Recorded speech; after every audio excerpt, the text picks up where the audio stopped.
In 1860, there were two brothers from Tipperary in Ireland, and their names were Shanahan, and they took up a post on the Glebe Island abattoirs together. And that was the introduction of my family into the meat processing industry. The other big event, and you can see why this is a big event for me, that I was in my penultimate year of law school. And for those that remember the great oil shock of 1973-74, when cattle prices went from $340 to $40, my father, who had a wholesale business up at Homebush, came to me and said, go and find a career in something else like law, right? So, and that's where I spent my time, although we had the family business running quite some time. So it's always been a passion of mine, the red meat industry. And this opportunity to be the executive chairman for a while to re-establish the direction of the AMPC is just a terrific opportunity for me. So a warm welcome to you all. We're very, very happy that we've got such a big audience together. We've put a terrific number of speakers together, and we even have our own Nobel laureate here to talk to us about climate change. We're delighted to have you here to share the Australian Meat Processors Corporation's inaugural conference. This conference is the culmination of a year-long journey of the AMPC. It began with us closely examining the risks around the industry, and we published that in our strategic risk report. We then held a Feast of Ideas in Wagga Wagga in New South Wales, where we put these issues on the table. And Darren here was saying that when we filmed that, what she wanted was a scene out of River Cottage with beautiful green grass, and I'm saying, this is July in Wagga, right? And when you see the photographs there, that was July in Wagga. It was looking like Ireland. We subsequently explored those issues more fully in our recently released sustainability report and Feast of Ideas microsite. And if you haven't been to see that, then please visit it. Sustainability is critical to our long-term success. It's why we've named the conference the Vital Ingredient. And why we're delighted to bring members, scientists, academics, consultants and producers together to share some of the research, information and best practice that will help us build the thriving red meat industry we all want to see. Most of the research work that we've been doing at the moment is around the entire red meat industry through the eyes of the red meat processors. We don't need to remind the people gathered here today that the red meat industry is the foundation on which many rural communities are built, and that's a responsibility that we take very seriously. It contributes $23 billion annually to the nation's GDP, and with flow-on effects employs 134,000 people. But it's changed phenomenally over the last 20 years, and I think back to 1860 and how it would have changed since then. Changing climate, consumption patterns and the regulatory environment bring new challenges that threaten the entire value chain. The value chain itself is fragmented, reflecting an industry that is disconnected, and the convergence of factors such as animal welfare and environmental impacts are bringing uncertainty around our social licence to operate. In the first session today, we'll have Peter Dyatt from EY. We'll be providing deeper insights into the risks the sector is facing. But we're not here to focus only on risks. There's only understanding risks can you see the opportunities. Our sector is a resilient one and has been going for a significantly long time. And in fact, the introduction of the meat industry in Australia occurred on the first fleet when a bunch of cattle got off with the first settlers, and no one on the first fleet knew what to do with them, and they wandered off. And 40 years later, they were found a big herd of cattle out at a place called Cow Pastures. And that was the start of the meat industry in Australia. Far from being threatened by the challenges we face, the AMPC and its partners are transforming them into exciting opportunities in a host of different ways, many of which you'll hear about over the next 2 days.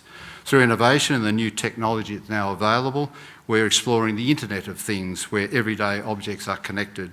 You'll hear from Professor Demetrios on that fascinating topic later in the morning.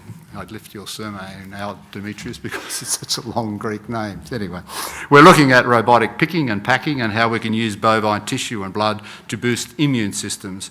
We're doing research on producing a sustainable feed base from agricultural waste and looking at options for transforming meat products to boost their acceptance. We're also investing significantly in improving education and employment opportunities.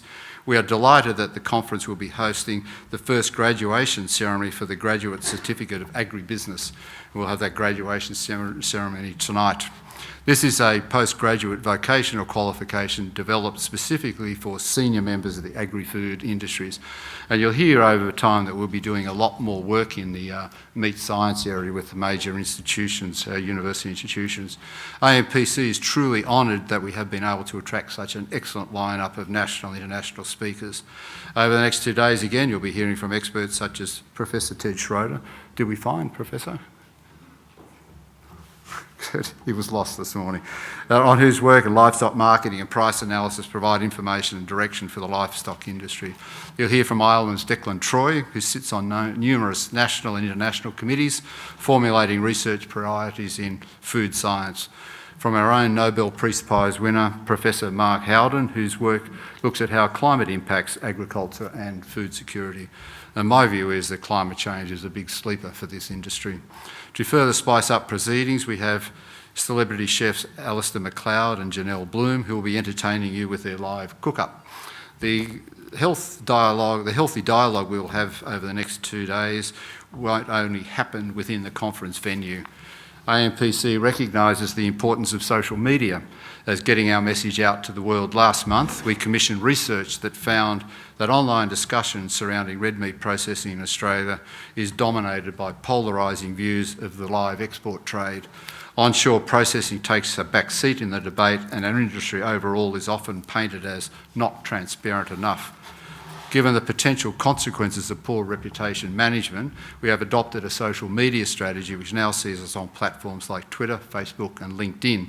This marks the first time AMPC has taken a serious step towards engaging with members of the public via social media, and we have found the experience a great way to engage with and create positive dialogue among producers, processors, politicians, consumers and rural media.